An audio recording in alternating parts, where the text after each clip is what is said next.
Started. Let me get the recording going and we'll kick it off. I think we're having another relatively light week this week. We're a little bit busy working on things. So as soon as those are done, we'll have a lot of stuff to ship. But general housekeeping, let's go over governance really quick. So about a week ago, RIP 44 passed, which was the redacted V2 budget proposal, or I guess it's the redacted budget proposal V3. Yeah, let me grab the link really quick.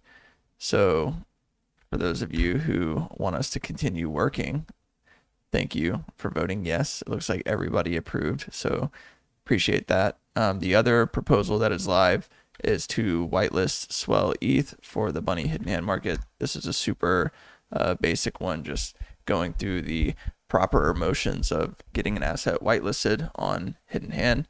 So make sure you vote to support that. Swell ETH is just a liquid staking protocol. So I believe they want to start bribing on the Bunny market. So make sure that you approve that. Outside of that, let's see where we're at on everything else. I had the data pulled up, but I lost it. Hold on, let me find the tab. Hidden Hand stats. Okay, things are going basically as they have been for the past few weeks. I think the last big epoch was a little bit lighter. We were at 500,000 in bribes rather than pushing 1,000,000. Does anybody have any insight into that, or is it just normal market movement stuff? I think we talked about this last week. Some markets are every 2 weeks, and some are every week. So normal, Yeah, I'm not talking about every week. the last big one. So the most recent one was Okay. 138,000, and the last big one with the USDC was 500,000. But I think it's just normal market movement stuff. So Yeah, market is a bit down, so yeah, rides are usually follow. Yeah, I think there was an aura dip. There was a lot of inefficiencies that came up with bribing. From what I saw, it looked like it was back to being profitable, but it changed. Like, it doesn't matter what it is today; it matters what it is like when the round starts. So yeah. So no need to I think panic. there's a lot of people excited on our end, like from the reach out that the BD team did. There's a lot of people excited about the V2, where they can just have a bit more like assurances when they bribe. I think that was holding back a few people also, Yeah, including Aura themselves, which is like one of the bigger partners. yeah. Vice Pax brought it up in the chat. Protocols waiting for Hidden NV2. Yeah, there actually are some protocols waiting on Hidden NV2, and some of the functionality that's included in that release is something that's been demanded, not really demanded, but requested by a lot of the partners that may be sidelined or using a competitor or whatever else. So Hidden NV2 is on the way, coming soon-ish. Probably this month, I wager, or it should definitely come this month. So be on the lookout for that. Not giving a date because we don't do that, but this month should be a pretty realistic target. So Hidden NV2 coming soon. Bribe volume going as normal, and yeah, not bad at all. As for Pyrex, it looks like again business as usual. So Pyrex Convex is around 12 million TVL. The Pyrex Butterfly TVL is slowly growing as unlocks happen. I don't think we have a big set of RL Butterfly unlocks into the future. I'm kind of looking at the unlock schedule right now. There's maybe one at the end of this month that is about twice the size of the usual sort of epoch unlocks. So maybe then we'll continue to see an uptick. But yeah, I mean, it's slowly growing for the people that prefer the hands-off RL Butterfly experience. They're starting to migrate towards Pyrex Butterfly, which is cool to see. So yeah, outside of that, those are the usual updates. I think in general, this call is going to be a little bit shorter. We can answer questions. We could talk about whatever. So if there's anybody on stage that wants to give certain updates or talk about anything, maybe we can start doing that while people figure out what they want to ask and what they want to talk about.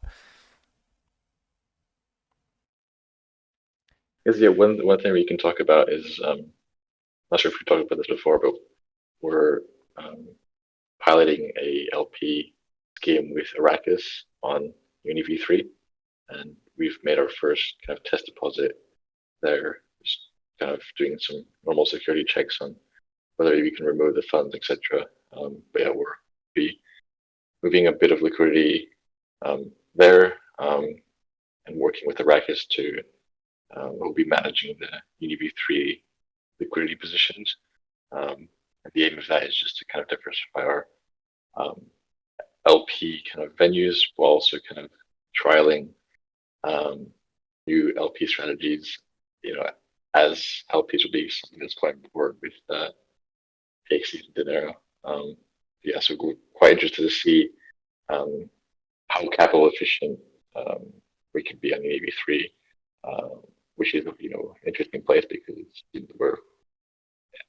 where most people will be able to route to, and one of the first places people look at when they want to buy.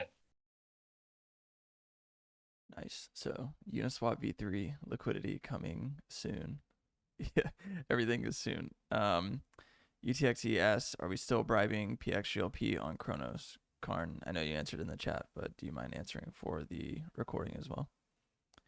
Yeah. Like in the original proposal, we were testing out some like experimental strategies to see how these go, sort of like to get a sense of like how we could participate in these all these solid forks. So like just to summarize like the whole thing, like in the initial times when we bribed like 2K, we got like as high as like 1.9 something K back. So like we basically got our bribes back because we were the majority voters. So like that was super neat. But yeah, the last week or like the round before this, we tried a bigger bribe of 5K. And for that one, we only got around 2.5K back. So that means like we weren't able to like recapture as much of the bribes, which again, like may not be a bad thing. That just means other people also voted on our pool and took a share of those bribes, which is okay. But sort of we're just trying to get more data as it goes. So this week we're I think doing either 2K or 2.5K again, and just see like where that goes.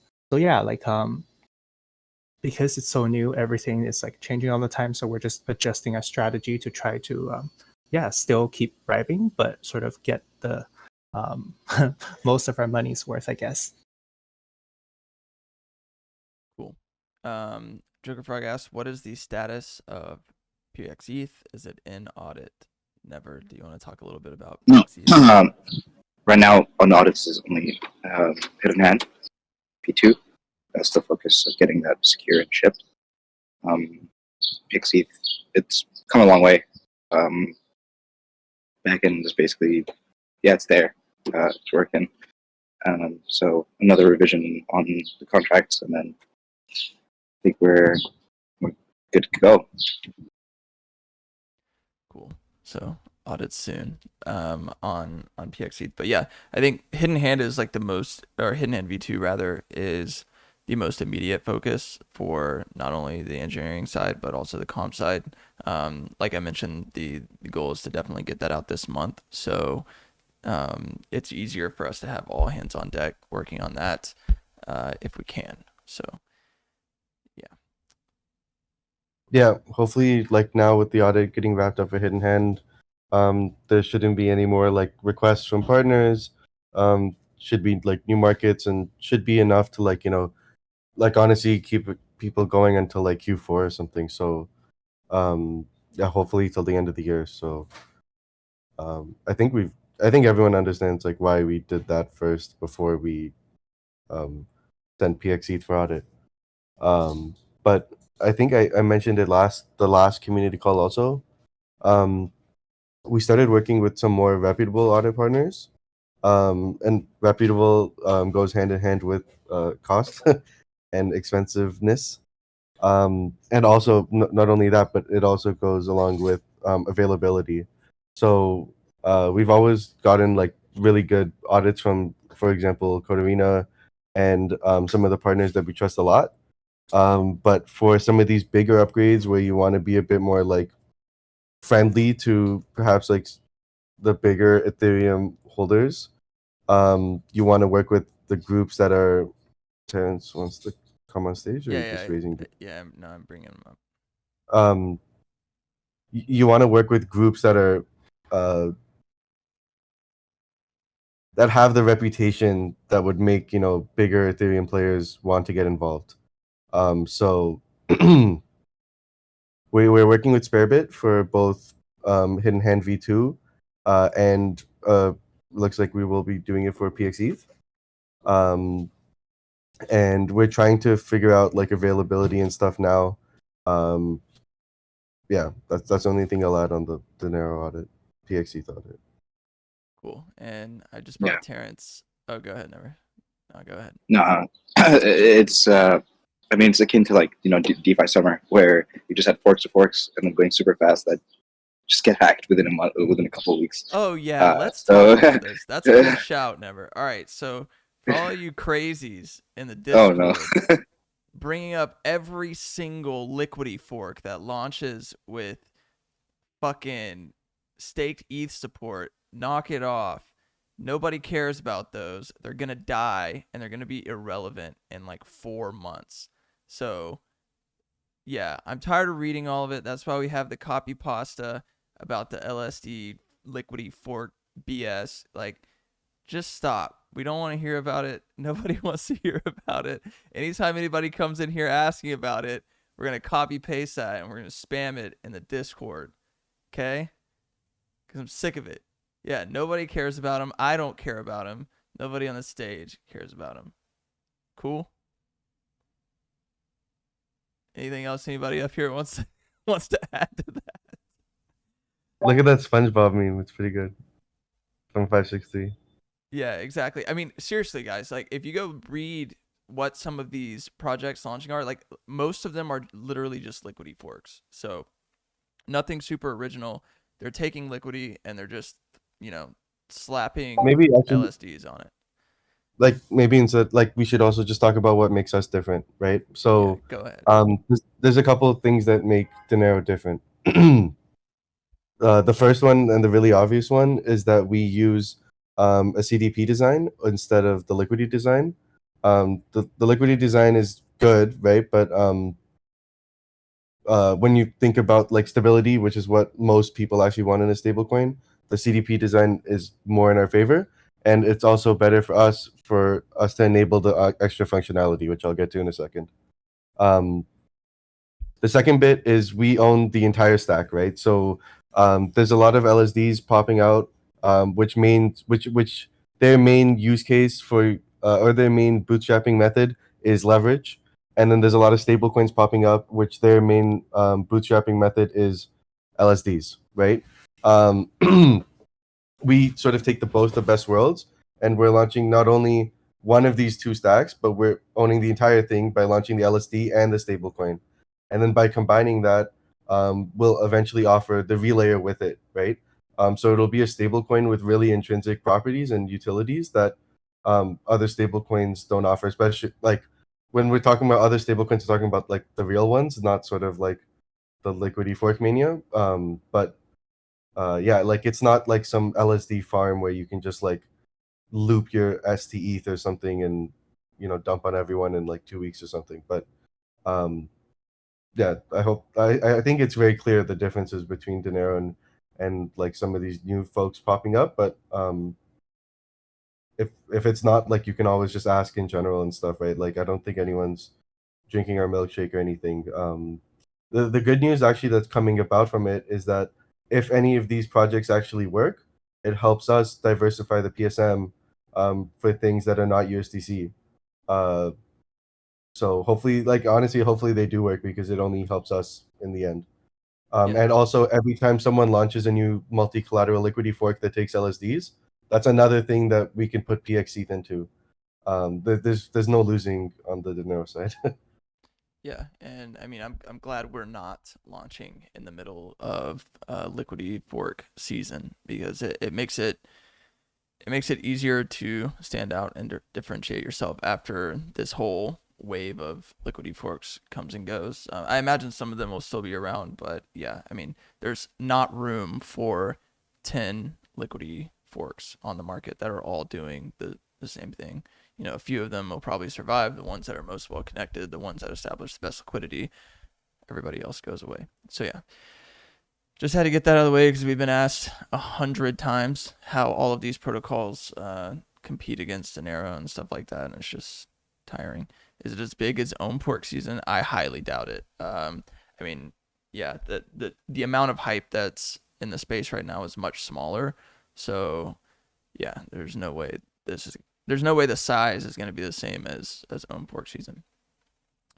Okay, so back to what we were originally talking about. I brought Terrence up here. Terrence is a new contributor to the partnerships side here at Redacted, and so Terrence, if you don't mind giving an update on the PXGMX stuff you've been working on.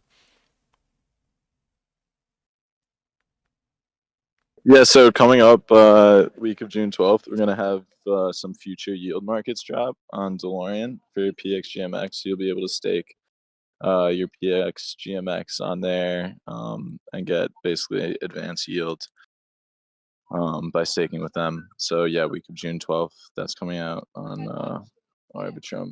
That's pretty cool. Some other cool partnerships coming in the next few weeks around PXGMX as well, but yeah, we'll announce them as they get a little bit closer. So yeah, be on the lookout for DeLorean. A little bit more utility for your PXGMX. Cool, That'd look be at that. pretty The cool. new hire's already working, everybody. What do you think about that, huh? Oh, crazy. It's sick when you hire somebody and they work. It's pretty cool. DeLorean, yeah, does somebody have like a link to the Twitter or something? Let me see if I can. Karn put the handle. Oh yeah. Okay, cool. I found the actual link too. There. I think it's that. Yeah. Yeah, so like I guess like another thing to just add on to what Terrence said, like a lot of people want Pirex token borrowing and lending. And this is like the first step at that, right? I think like you're saying, Terrence, there's like some other stuff we're working on for like data and leverage against the PX tokens. Right, some Oracle stuff and along those lines. Yeah. Did we pay him yet? No, he's working for free for the next 4 years. Secured him free labor. Oh yeah. Terrence is never getting paid. And Terrence, don't leak anything up here on stage, or I'll just kick you from it, and you'll never be allowed up here again. I'll quit while I'm ahead. Yeah, the community is trying to bait you right now. Finesse, yeah. All right, cool. Let's see. Yeah, delivering heat out of the gate for sure. So shout out to Terrence. When APX, GMX, APX, GLP borrowing and lending. I don't know. Does anybody know about that up here? I mean, right now it's all about liquidity. I mean, they're competitive products in the first stage of their existence, which is basically just higher yields than the other competitors. So first win that market, then you can do leverage. Because right now, especially with the liquidity of those products, does it really make sense for you to 9.9 your your PXGMX or whatever? So it's mostly like stake and chill, get higher yields, get ETH. Like that's kind of the main core of the product right now. But of course, it is composable and built in a way that it will allow this as the product matures. Yeah, quit trying to lever up, you psychos. When was the last time you heard that? Stake and chill. I don't know. Never probably coined that term, but yeah, don't quit trying to lever up, everybody. You're all crazy. You don't need to lever up on everything. All right, Terrence. The people want to know if you have jokes. Do you know any good jokes? You don't have to say one. It's just like a yes or no.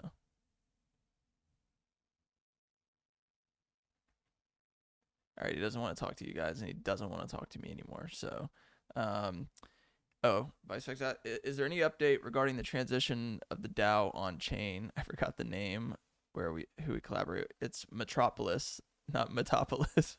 Metopolis. Metropolis. I don't know. Sammy, do you have anything you want to say on moving stuff on chain?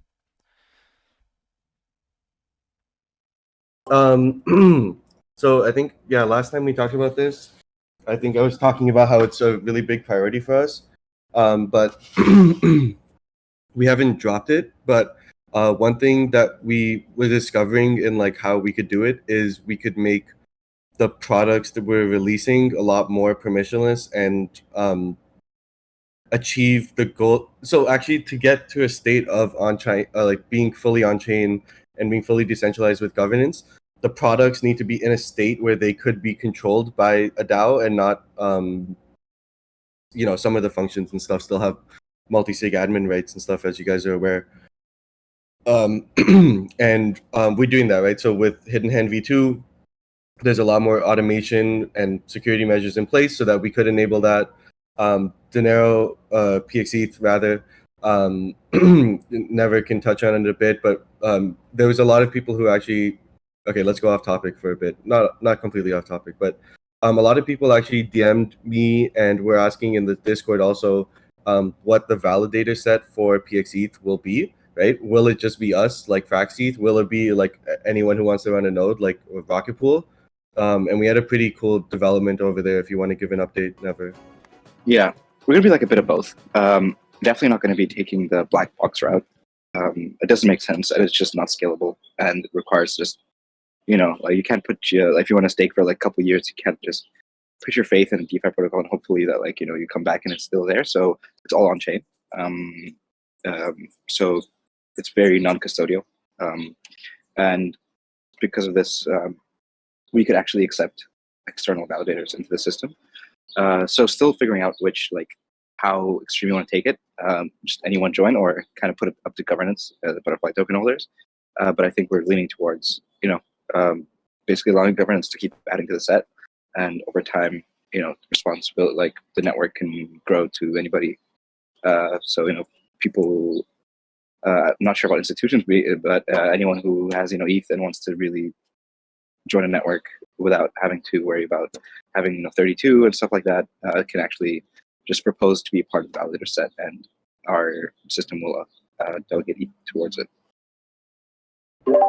Yeah, so we're making really good strides on the decentralization of the product suite, which puts the decentralization of the whole umbrella protocol, Redacted, or the product suite in a good position for the on-chain governance, because putting it on-chain now would be, I wouldn't say it's foolish, but it would be like we're rushing it, and there's no point in rushing it. I think we said from the beginning, like it's on the priority list, but it's like to get there, like we have to go through a lot more steps of decentralization with the products first. So hopefully that answers the question. Sweet. So yeah, things are decentralizing. Isn't that cool? Any other things we want to talk about or questions we have? I mean, we've had the past couple of community calls have been pretty short, but soon we'll be releasing a lot of things and they will be more jam-packed. But for now, it's easier to just chat about whatever everybody wants to chat about. Terrence, you have to have a joke, by the way. Yeah, by the end of the call. I forgot to tell you this before, but it's tradition for whoever comes on stage to tell a joke. This is outside scope for me. I need this job for my family, please. All right, you won't get fired. Yeah, because the thing is, nobody's gonna laugh, so you just have to say the joke. You can Google it. Just Google your best one, and by the end of the call, your time will come. Or the community will disown you, right, everybody? Is it? Yeah, look at the text chat. You'll get disowned. We've already, no, we didn't remove the summer meme. We made it through, or did we make it to summer? So now we have to make it through summer. We have to make it through the second. We have to make it through the second summer now. Yeah, so we have to make it through our second summer. We've made it through one summer before against all odds. So now we have to do it again. There's not a lot. Actually, how many people remember that? I don't know if a lot of people remember that. I don't know. I mean, of course. It was like the first community call, Yeah. and we brought the guy on stage. That was, I think somebody was saying, "Don't bring them on stage over," and then brought them on stage. In the first question. Yeah, I don't think anybody's been on stage since then. I think there This is. is like, why we have the recording town. somewhere in one That's of why we have the chat. podcasts. Yeah. Yeah. Thanks to those dudes, you have to type your questions in the chat. Oh man. Okay, is there anything else that people want to talk about while we're here? Otherwise, Terrence can tell his joke and we can wrap this thing up early. Everybody can begin their the rest of their Friday or end their Friday, whatever part of the world you're on. We're good? Everybody's good? All right, Terrence, it's your time to shine. You have to say a joke. Nobody's here to save you. Jeez. Okay. Let it fly. Everybody get your crickets ready. Everyone's asking when Dinero, but no one's asking why the devs have to take so long to push new contracts. You guys have any idea why? Why? Because they were getting a little bit gassy. All right, crickets in the chat, everybody. Oh, Jesus Christ. Yeah, did you wing that? Have you been thinking about that, or did you just wing that on the fly? My creative juices were flowing this whole call, shaking, crying, trying not to throw up. Curry said dumping butterfly now. Wait till after I get dump your butterfly, please. Yeah, nuke it to 0, everybody. All right, well, good on Terrence for toughing that out. Wow, that was amazing. Cool, Sammy. Yeah, no more, please. Sammy, is there anything else you want to touch on before we wrap this thing up? No, nothing on my end. Yeah, we'll catch you guys on the next community call. Will the next one be? Not We'll be wrapping this- up audits not and next stuff. week, but the one after. So week of the Monday the 12th. Yeah. So hopefully we're wrapping up audits by then, and we'll have some more updates. Sick. All right, yeah. Appreciate everybody coming to hang out. Shout out to Terrence for toughing it out and giving the joke. I will post the recording on Monday. I'm back on my normal setup, so the mics aren't all fucked up and everything. The audio on the last one on the recording was completely butchered, and yeah, this time it's not. So we'll get it uploaded by Monday. Share it with you all. Thanks for coming to hang out as always, and we'll see you in a couple weeks. Peace. Peace.